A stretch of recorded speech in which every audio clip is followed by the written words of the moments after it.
para Brasília entender mais um desdobramento pitoresco, para dizer o mínimo, do teatro político brasileiro nacional, porque o Supremo Tribunal Federal, claro, né? O STF tornou Carla Zambelli e Walter Delgatti, o famoso hacker de Araraquara, réus por invasão a sistemas do judiciário. Então vamos agora com a Luciana Verdolim, ao vivaço aqui no nosso Morning Show, sempre dando essa moral pra gente com todos os detalhes. Então, Luciana, muito bom dia pra você. Conta pra gente. Bom dia, Marinho, a quem está no estúdio, bom dia a quem está acompanhando a gente. Foi uma decisão também unânime lá da primeira turma do Supremo Tribunal Federal, que analisou uma denúncia que foi encaminhada pela Procuradoria-Geral da República. Qual era a denúncia? De que o hacker teria invadido o sistema do Conselho Nacional de Justiça. Ele, em depoimento à Polícia Federal, disse que recebeu dinheiro, supostamente, da deputada Carla Zambelli para fazer o serviço. Com isso, diante de provas concretas, segundo o relator lá no Supremo, que foi exatamente o ministro Alexandre de Moraes, ele defendeu que os dois fossem tornados réus e o que foi que aconteceu ontem lá na primeira turma do Supremo. O que acontece agora? Os dois, eles são acusados de invasão de sistema de serviço telemático e também falsidade ideológica.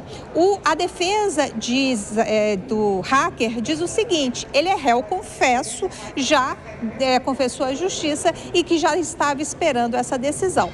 A defesa de Carla Zambelli pediu acesso ao processo que está agora na primeira turma e diz que, por se considerar inocente, vai recorrer dessa decisão da primeira turma. Valeu, Luciana, sempre precisa aí nas atualizações. Obrigado pela presença aqui no Morning. Seguimos adiante aqui, abrindo, claro, para a nossa belíssima bancada aqui comentar.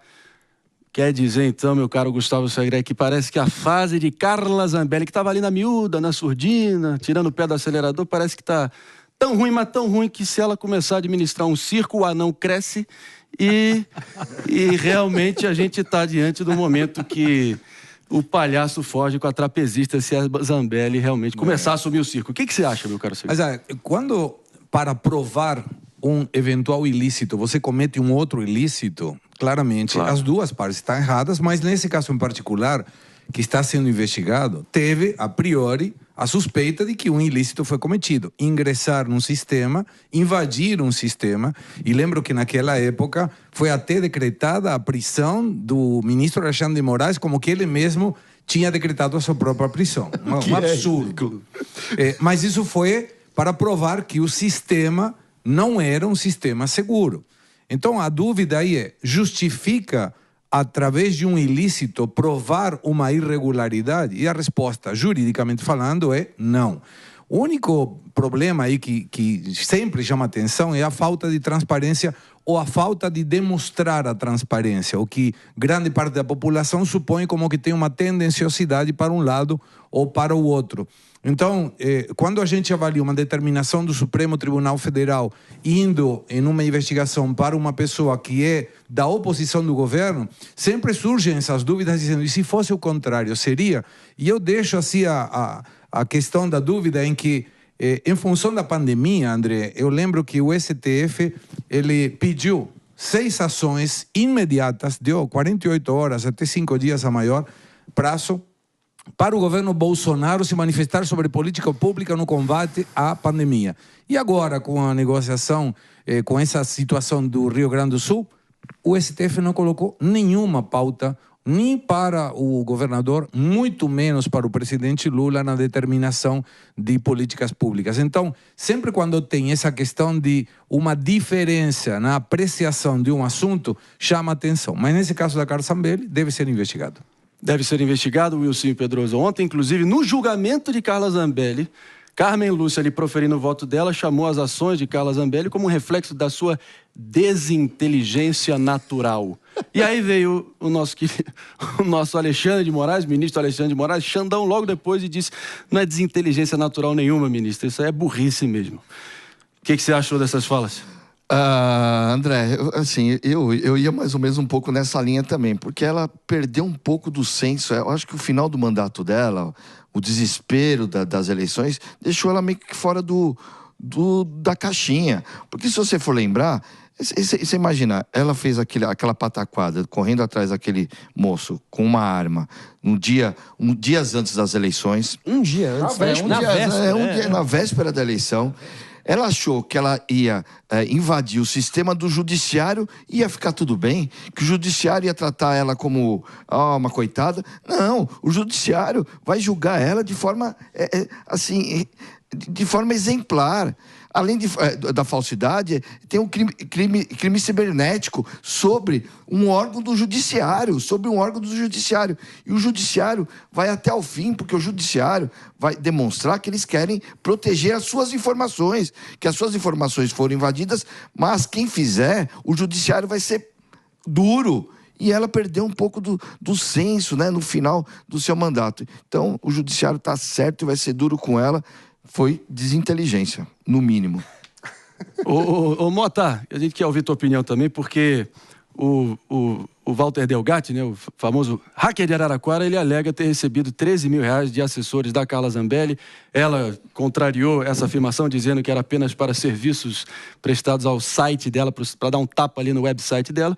E aí fica essa dúvida de exatamente qual foi a razão do destino, né, desse montante. Claro que isso está sendo investigado e agora nas mãos do STF. O que você acha, Mota?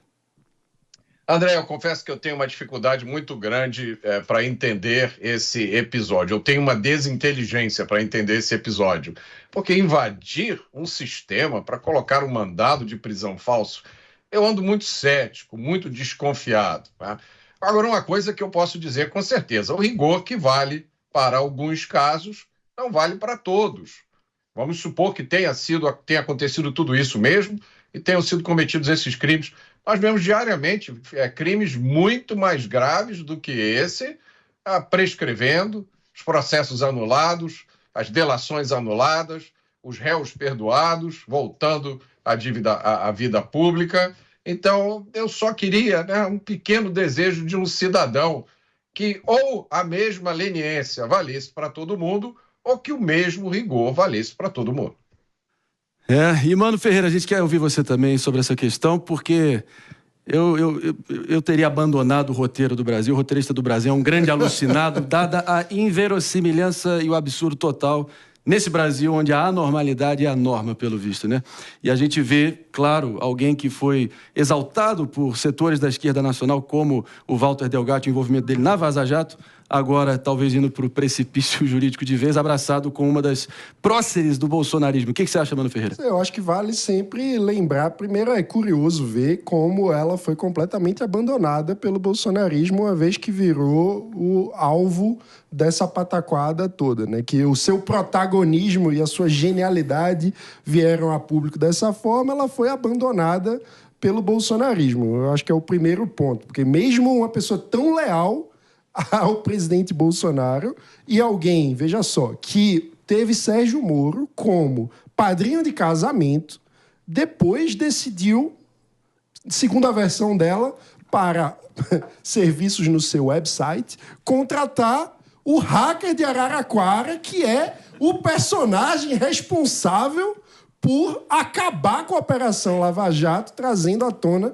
aquelas mensagens que a gente sabe mudaram o rumo político e o clima, que, no fim das contas, reabilitaram os personagens que estavam presos e voltaram à cena política e hoje são protagonistas da política brasileira. Ou seja, esta pessoa que decide fazer isso, e vale lembrar um fato que não podemos ignorar. Na época, ela também levou o tal hacker para se reunir com o presidente da República. E foi recebido no Palácio do Planalto. Ou seja, é um grau de genialidade aí que é inacreditável e a gente deve olhar para esses fatos e repensar sobre o grau de desinteligência das pessoas que tinham influência no poder brasileiro. Com esse tipo de inteligência, o Brasil não tem futuro jamais. A gente tem que repensar a forma como escolhemos as lideranças políticas no Brasil. E dando um fecho aqui, a gente quer te ouvir também, Gustavo Segré, para a gente entender sua expectativa olhando adiante e o reflexo que todo esse processo pode ter. É importante na minha opinião, primeiro, a justiça deve ser justiça para todo mundo, independente da ideologia. Não interessa. Se cometeu alguma coisa errada, pode ser direita, centro, esquerda, tanto faz. Tem que ser investigado e eventualmente sentenciado. A única sensação que fica para a gente, concordo com o que falava a Mota, é que quando tem algumas questões vinculadas a um setor ideológico mais à esquerda, o passapano é generalizado. Quando tem alguma investigação feita para a direita, e nesse caso em particular daquela Assembleia, eu acho que se deve ser investigado, foi ingressado ilegalmente a um sistema público, tem que ser investigado, mas a sensação que fica sempre é que de um lado tudo, do outro lado nada.